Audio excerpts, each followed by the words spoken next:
Sebelum saya menyampaikan firman Tuhan kepada saudara-saudara sekalian, saya akan menyanyikan sebuah pujian tentang Yesus yang sudah bangkit, yang membuat hidup kita menang mengatasi segala masalah dalam hidup ini.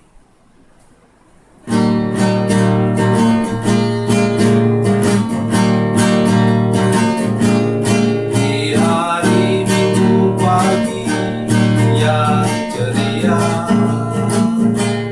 Yesus bangkit kalahkan maut. Dosa dan kegelapan sudah tanggung semua. Yesus sudah bangkit dan menang. Kubur yang kosong itu tanda Dia menang. Yesus memang luar biasa. Semua yang percaya kepada kuasa-Nya pasti hidup dan menang. Para wanita datang ke kubur itu, tak temukan Yesus yang mati. Dia hidup, Dia bangkit dan menang selamanya. Haleluya, Dia sudah menang. Kubur yang kosong itu tanda Dia menang. Yesus memang luar biasa. Semua yang percaya kepada kuasa-Nya pasti hidup dan menang.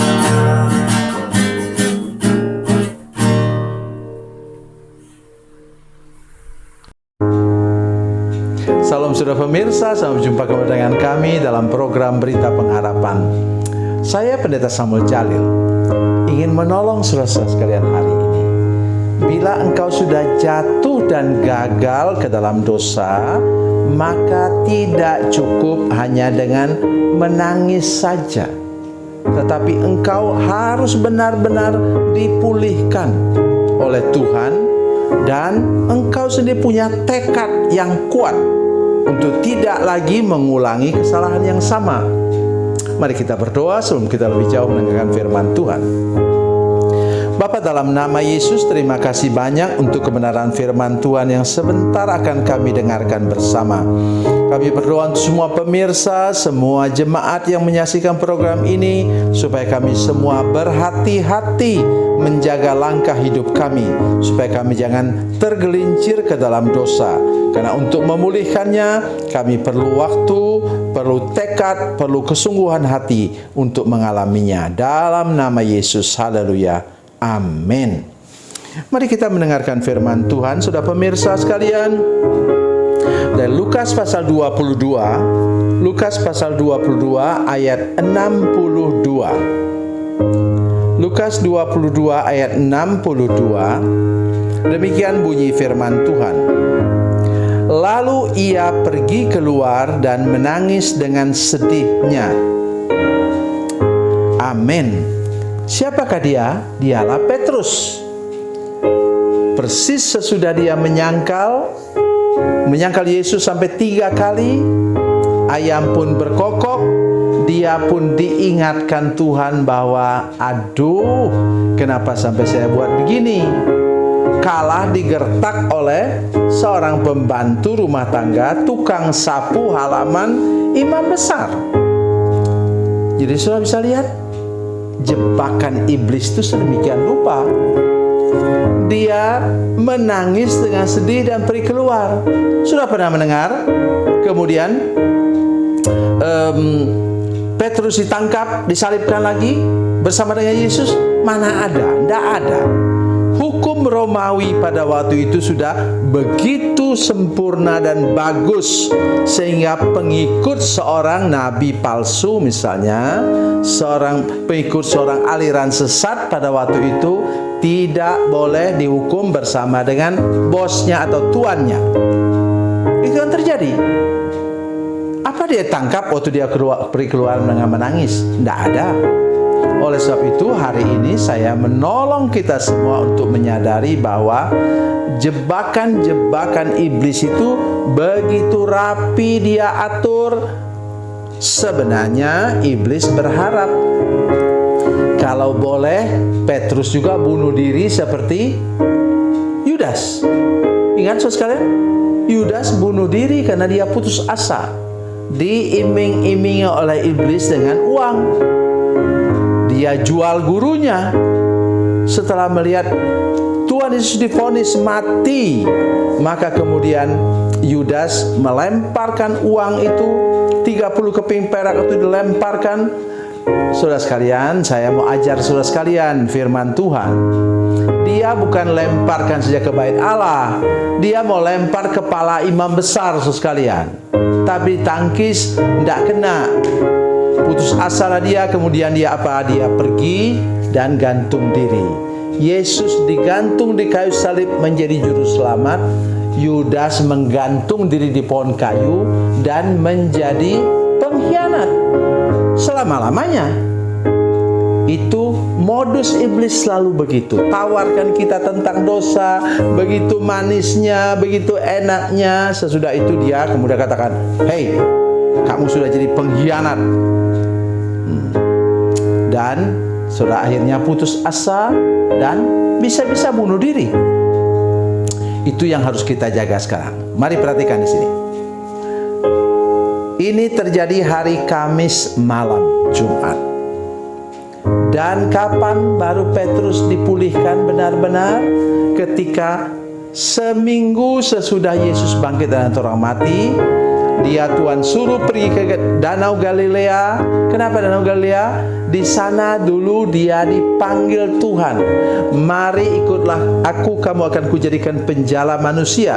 Kata firman Tuhan dalam Matius pasal 4 ayatnya yang ke 18 sampai 22. Di sana dia dipanggil. Kenapa? Rupanya kalau kita sudah menyangkal Yesus atau melakukan dosa-dosa yang lain, itu maka kita sudah kembali ke titik nol. Oleh sebab itu hari ini saya mengajak kita semua untuk nomor 1, berhati-hati melangkah. Jaga baik track record kita. Bila kita sudah gagal dan jatuh, cepat bangun kembali. Seperti Petrus waktu dia tenggelam. Nah, saudara-saudara perhatikan baik firman Tuhan itu. Siapa Petrus? Petrus nelayan senior, mustahil tidak bisa berenang, mustahil. Tapi ketika dia sedang berjalan di atas air, sekalian, berjalan di atas mujizat Tuhan yang luar biasa, dihembus angin satu kali, dia rasa takut, goyang dan tenggelam. Apa yang lakukan Petrus? Tuhan, tolong saya. Itu cara yang terbaik, saudara sekalian. Mari sekarang bila sudah jatuh ke dalam dosa, tergelincir ke dalam dosa, masuk dalam jebakan kuasa iblis, cepat ulurkan tangan, berseru kepada Yesus, Tuhan Yesus, tolonglah saya, angkatlah saya Tuhan, supaya kita terangkat kembali dan kita dibawa kembali ke tempat di mana kita dipanggil oleh Tuhan. Dan ini yang amat sangat penting untuk kita, sehingga kita betul-betul menyadari bahwa kita tidak mampu berjalan sendiri. Ada lagunya kan? Ya, ku tak dapat jalan sendiri. Memang kita tidak dapat jalan sendiri. Tetapi kita juga di samping itu harus menjaga track record kita, langkah-langkah kita, rekam jejak kita jaga setiap hari sehingga kita tidak mudah jatuh ke dalam pencobaan. Oleh sebab itu, saudara-saudara sekalian, hari ini mari ingat sesuatu yang sangat penting. Jangan pernah lupa bahwa saudara tidak cukup hanya menangis, tidak hanya cukup hanya menepuk dada atau memukul dada saja, tetapi saudara-saudara sekalian, saudara harus sampai kepada titik di mana saudara Tuhan bawa kembali lagi ke titik nol dan berangkat lagi dari sana. Saudara ingat dalam Yohanes pasal 21 ayat 15 sampai 19 dikatakan di sana bahwa setiap kali itu dia mengucapkan kata-kata benar Tuhan aku mengasihi engkau, dan Tuhan Yesus katakan apa?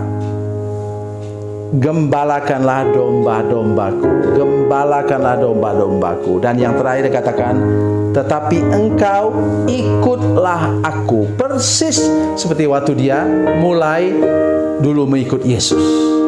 Pesannya sekarang ialah jangan pernah anggap enteng sesuatu yang menjatuhkan, membuat saudara gagal dan lalai mengikut Yesus.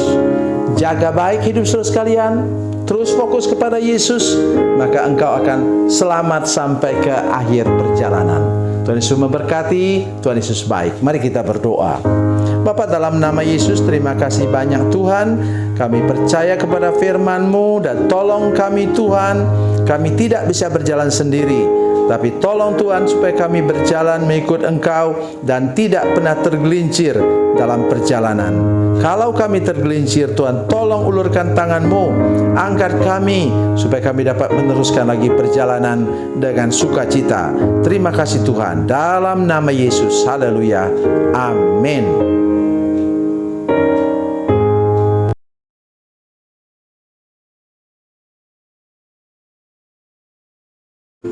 Salam saudara pemirsa, mengakhiri program ini saya mohon kepada saudara-saudara pemirsa sekalian untuk bila saudara menyaksikan program ini melalui channel YouTube, maka tekan subscribe dan bunyikan lonceng.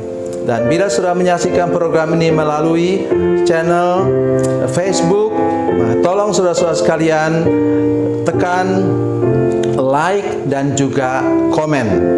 Dan demikian pula bila sudah menyaksikan program Makanan Bergizi hari ini yang tertulis, maka tekan yang sama juga, tekan like dan tekan komen. Dan tolong saudara-saudara sekalian untuk membagikan program ini, share program ini di channel saudara-saudara sekalian supaya lebih banyak lagi orang diberkati melalui program ini. Tuhan Yesus memberkati, Tuhan Yesus baik.